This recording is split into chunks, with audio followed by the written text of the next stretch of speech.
Imagine a secret method, hidden for centuries in the heart of Japan, that can transform anyone from a beginner into a true master of any skill faster than you ever thought possible.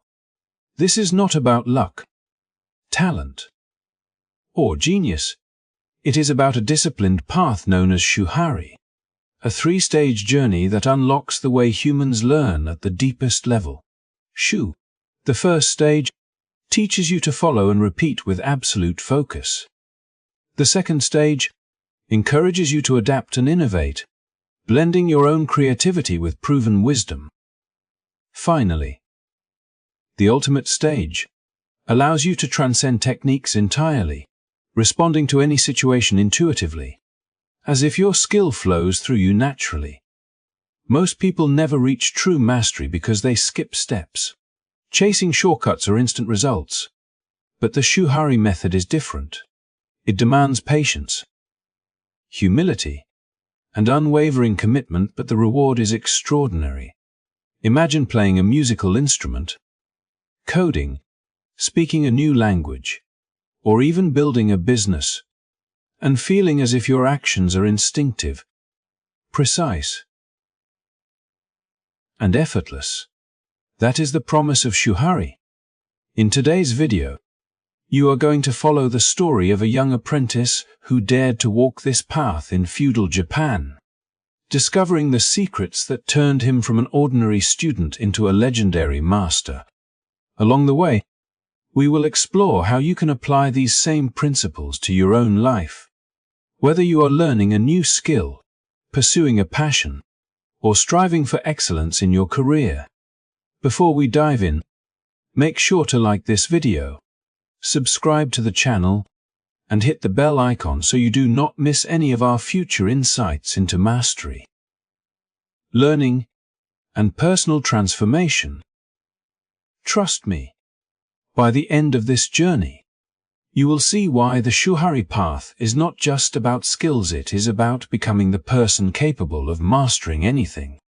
In a quiet village in feudal Japan, a young boy named Yamato dreamed of becoming a samurai, though he was born into a family with no lineage, no wealth, and no connections. Every day, he watched the samurai pass by, their movements precise, their presence commanding, and he yearned to walk the same path.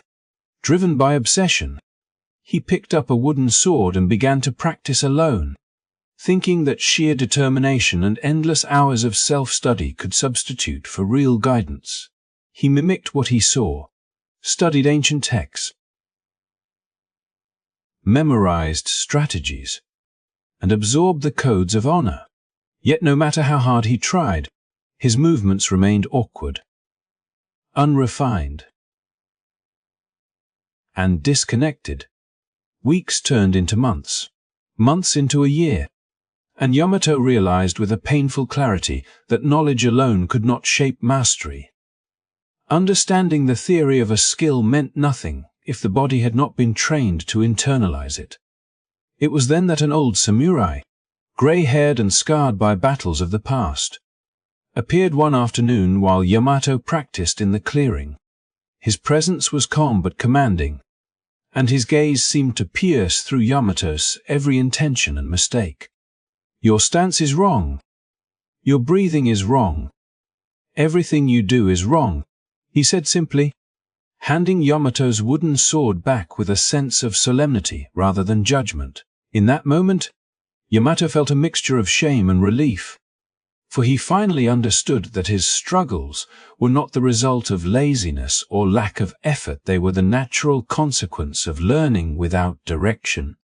The samurai explained that to truly grow, one must first enter the stage of Shu, where imitation is absolute, unquestioning, and precise. This stage demands that the apprentice follows a master's guidance to the letter, copying posture, movements, and rhythm so meticulously that the body begins to memorize what the mind cannot yet comprehend. Every repetition is not redundancy. It is the foundation upon which all future skill is built. an invisible scaffolding that transforms conscious effort into instinctive action. At first, Yamato resisted. Hours of standing, breathing, and repeating basic strikes seemed endless and almost pointless compared to the dazzling techniques he had imagined. Yet, as days turned into weeks, the subtle changes became undeniable. His body, once stiff and uncooperative, began to respond naturally, as though each movement had been waiting patiently to be unlocked. The strikes he had practiced 1,000 times no longer required thought. The sword felt like an extension of his own arm. The repetitive drills, once tiresome, had etched the patterns deeply into his nervous system, creating a rhythm that his conscious mind no longer had to oversee. Neuroscientists today would recognize this as the process where the brain transfers skill from deliberate thought to the automatic systems, allowing mastery to grow quietly, imperceptibly, but inexorably. Yamato's journey through Shu taught him the critical truth that so many modern learners overlook. There is no shortcut, no clever hack, no shortcut past fundamentals that can replace the slow, precise work of disciplined repetition.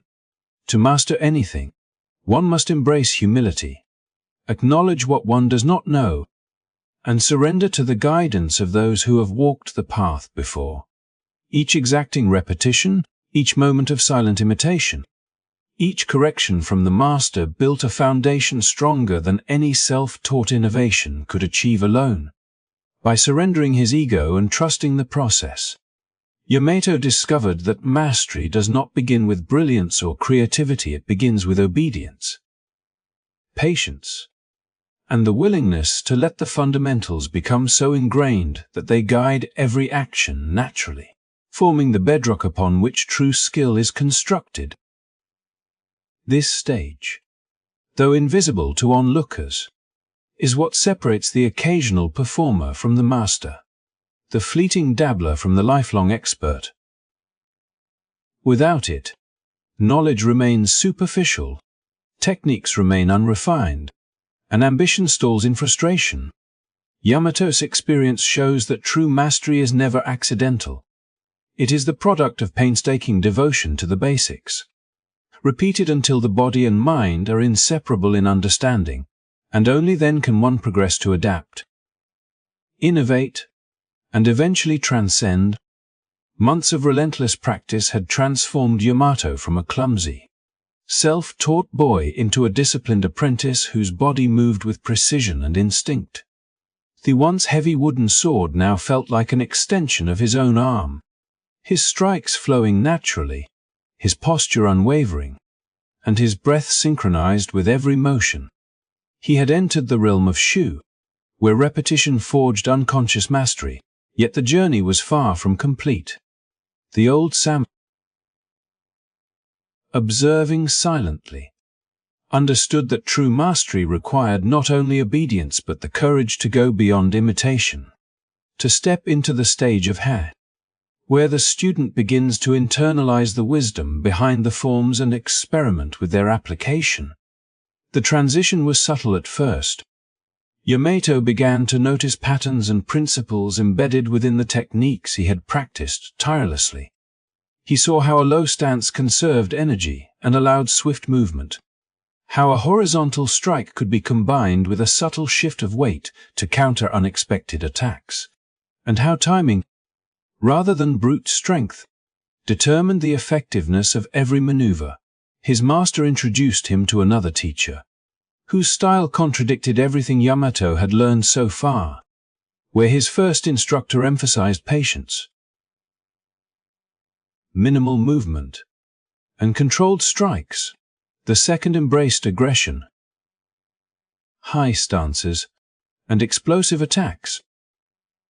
Initially, Yamato's mind rebelled, struggling to reconcile the conflicting methods, feeling as if he had to start from scratch once more. Yet gradually, he began to perceive a deeper layer beneath the surface. The two styles, though outwardly opposite, shared the same underlying principles of efficiency, balance, and awareness. In Ha, Yamato learned to combine techniques from different schools, testing variations and observing outcomes. He experimented with sequences of strikes, adjusted angles, and adapted stances according to the situation, guided not by rigid rules but by the principles he had internalized. Each experiment revealed the logic behind every move, showing him that mastery was not about memorizing endless techniques but understanding how energy, timing, and intention shaped every action. He began to improvise within a framework, blending the disciplined precision of Shu with creative adaptation, crafting movements that were uniquely his own while still rooted in the wisdom of centuries of tradition. This stage demanded humility, patience, and deep reflection. Every choice had to be deliberate, every innovation tested against reality, and every failure examined as a teacher. Yamato soon discovered that He was not simply about doing more or faster. It was about seeing the invisible structure beneath the surface. Techniques were no longer rigid forms to copy but tools to be employed with insight, each one a solution to a problem he could anticipate and respond to. He learned to read an opponent's intention, to sense shifts in momentum, and to respond instinctively with combinations that flowed naturally from his understanding. The process was immersive, almost meditative, as his mind balanced analysis and intuition, logic and instinct, until action and thought became inseparable. He realized that creativity in Ha was not about whim or flair, but the disciplined ability to adapt and innovate within the mastery of fundamentals. Over time, Yamato's skills evolved in ways he could never have imagined during the early days of Shu. He could take a single principle, like the efficient transfer of energy through a strike, and apply it in countless variations, responding dynamically to unpredictable situations. He could see beyond individual techniques to the universal patterns that governed movement, understanding how each form connected to the larger whole. Where once he had been a student blindly copying, he was now an architect of his own style, experimenting with possibilities and refining his methods through deliberate practice and keen observation. Had transformed him from a mimic into a creator, from a follower into an adaptive strategist, showing that mastery is not static but a living, evolving practice where understanding the why behind the how allows one to innovate freely, while remaining grounded in unshakable fundamentals. Through Ha, Yamato learned that the bridge between imitation and intuition is forged not by shortcuts or talent, but by disciplined exploration, experimentation, and the patient synthesis of knowledge, demonstrating that true skill grows when the foundations of obedience meet the courage to adapt. Years of rigorous training had carried Yamato through the Shu stage, where obedience and repetition had cemented the fundamentals into his very bones, and through the Ha stage, where experimentation and adaptation had allowed him to understand the principles behind every movement and develop a flexible, creative approach.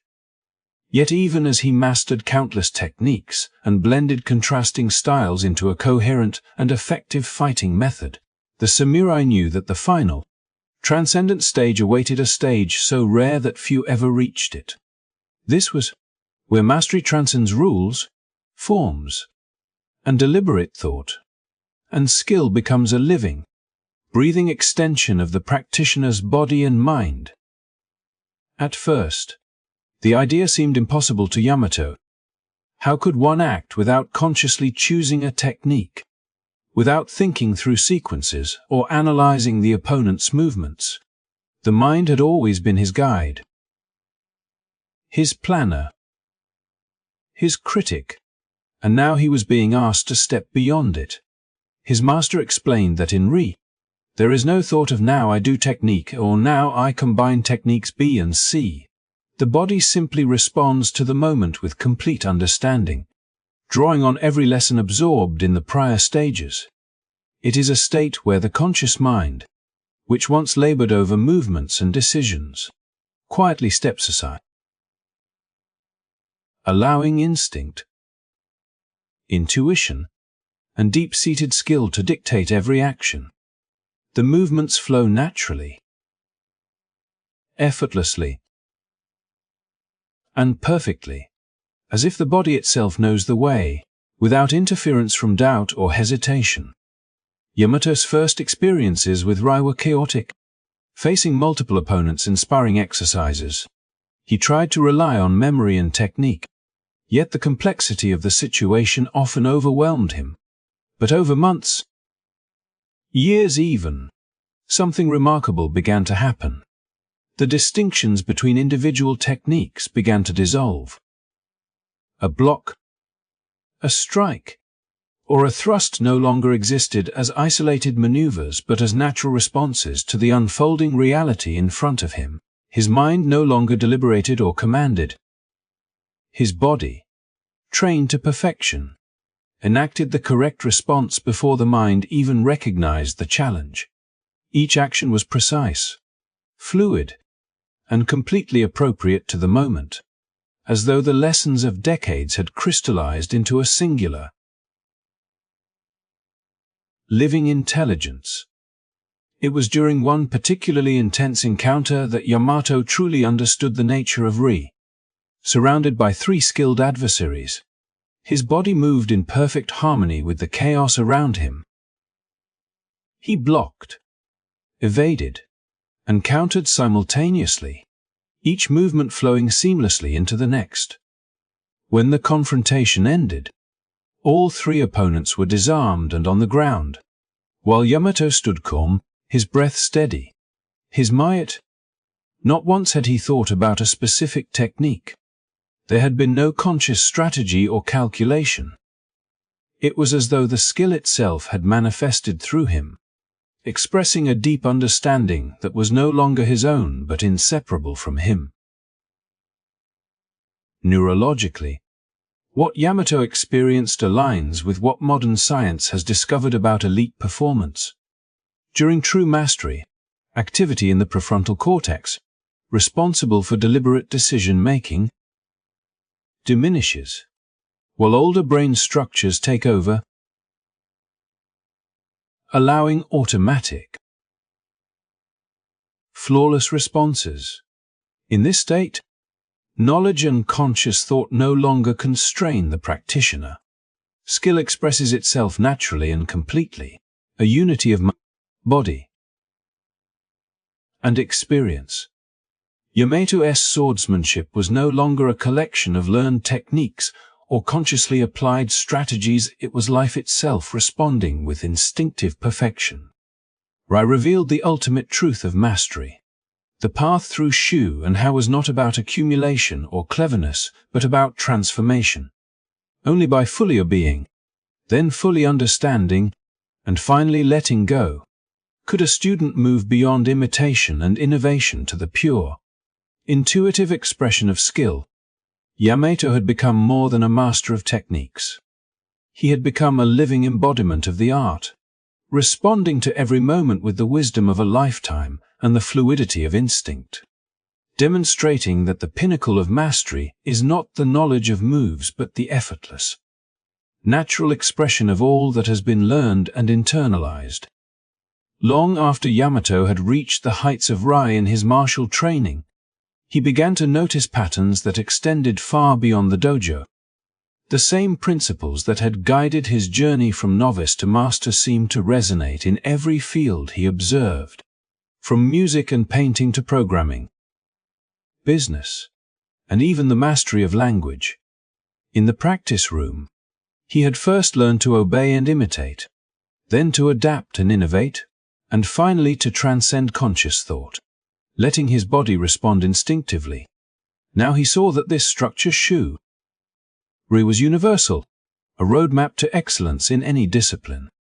Just as a young musician begins by faithfully reproducing the notes of a master, A programmer must first write code exactly as taught. A linguist must memorize vocabulary and grammar before conversing fluidly. And an entrepreneur must study the strategies of successful predecessors before forging new paths. In each, the beginner's repetition is not mindless. It is the foundation upon which all later flexibility and creativity are built. Yamato reflected on the countless examples around him. A violinist who practiced scales tirelessly until each finger knew its place, only then to begin experimenting with phrasing and interpretation. A software developer who first mastered established algorithms, then discovered novel solutions through trial and error, eventually creating programs that seemed to anticipate needs before they were articulated. A business leader who studied the successes and failures of predecessors, later blending these lessons into a strategy uniquely suited to the challenges at hand. In all these journeys, the novice learns through obedience, the intermediate through understanding and experimentation, and the master through instinctive, effortless expression. The transitions between stages were never abrupt but fluid, and mastery required both patience and deep engagement at each phase. He remembered a conversation with an old mentor who had said that in learning, there is no shortcut. You cannot skip the first step and expect to reach the last. The mentor had explained. Yamato realized this was true not only in martial arts but across all human endeavor. Those who tried to bypass imitation and repetition often faltered, their creativity shallow and unstable, while those who embraced the full arc of Shuhari, moving deliberately from obedience to adaptation and finally to transcendence, achieved a depth of skill that seemed almost mystical. In music, the notes flowed as if composed in real time from some hidden understanding. In programming, the code solved problems elegantly without conscious deliberation. In language, expression became effortless and profoundly resonant. Even in the bustling world of business, the pattern persisted. Entrepreneurs who first studied the structures of their industries, then experimented with modifications, and finally acted instinctively in alignment with accumulated knowledge were those who consistently created innovation that others could not predict or replicate. Yamato came to see that mastery is a process of internalizing patterns so completely that the practitioner no longer thinks in terms of rules or mechanics, but instead acts in harmony with the underlying principles that govern the craft. The journey through Shu and Ri is not merely a training methodology, it is a lens through which any skill can be understood and perfected. A map for turning knowledge into instinct and effort into effortless expression. By embracing Shuhari across disciplines, Yamato realized that every human skill, no matter how complex or abstract, follows a rhythm of imitation, adaptation, and transcendence. True mastery anywhere is never about shortcuts or mere cleverness. It is the patient cultivation of fundamentals, the fearless exploration of variations, and the ultimate surrender to intuition born of experience. A transformation that allows the practitioner to act naturally, fluidly, and creatively, whether wielding a sword, composing a symphony, writing a program, leading a company, or speaking a language with elegance and precision. In this way, Shuhari revealed itself not only as a path for martial artists, but as a universal guide to human excellence. As Yamato reflected on his journey through Shu and Ri, he understood a truth that often eludes many. Mastery is not a race, and it cannot be forced. So many people fail not because they lack talent, but because they are impatient, eager to innovate before they have truly absorbed the fundamentals. They skip Shu, thinking that originality or creativity alone will carry them forward. And in doing so, they undermine the foundation upon which all greatness is built. Yamato had seen this countless times: students who tried to invent without learning, musicians who improvised without practicing scales, Programmers who wrote complex solutions without understanding the basics, all ultimately struggling. Frustrated, and often giving up, he realized that humility is the first requirement of any learner, for it allows one to acknowledge the importance of repetition, discipline, and careful observation. Patience is the second, as the path from Shuhari cannot be rushed. Each stage demands time and focus, each repetition adding depth to the mind and body alike. Discipline ensures that one persists even when progress seems slow or invisible. And commitment guarantees that the learner stays the course, navigating the challenges and frustrations that inevitably arise. True mastery, Yamato knew, is not about shortcuts or fleeting brilliance. It is about cultivating a skill so deeply that it becomes part of who you are, flowing naturally from intuition and experience rather than conscious effort. It is about embracing the journey, trusting the process, and understanding that each stage Shuhari serves a vital purpose in shaping the practitioner. The novice learns to obey and repeat, the intermediate learns to adapt and innovate, and the master learns to transcend, responding instinctively and elegantly to any challenge. Skipping any step risks superficiality. Following them all carefully allows a depth of skill that seems effortless, yet is grounded in years of dedicated practice. For those watching this journey unfold, remember that mastery is within reach. But it requires the courage to begin at the beginning, the patience to progress deliberately, and the resilience to stay committed even when results are not immediate.